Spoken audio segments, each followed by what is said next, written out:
సకల దేవతా స్వరూపుడు శ్రీ షిరిడి సాయినాథ్ మహారాజ్ గారి పాదార విందాలకు నమస్కరించుకుంటూ, కామ క్రోధ లోభాదుల్ని కూడా బాబా దక్షిణ రూపంలో అడిగేవారని చెప్పి చెప్పుకున్నాం. దానికి బాబా పూర్తిగా సమ్మతించేవాడు.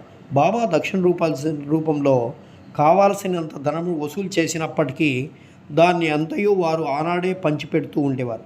ఆ మరుసటి ఉదయానికి బాబా మామూలు పేద ఫకీరుగా ఉండేవారు. 10 సంవత్సరాల కాలము వేల కొలది రూపాయలను దక్షిణ రూపంగా పుచ్చుకొన్న మహాసమాధి చెందునాటికి 7 రూపాయలు మాత్రమే వారి చెంత మిగిలినవి. 1000 ఏళ్ళ బాబా దక్షిణ పుచ్చుకొనుట భక్తులకు దానమును త్యాగమును నేర్పుటకు రకే అని చెప్పి మనము తెలుసుకోవచ్చు.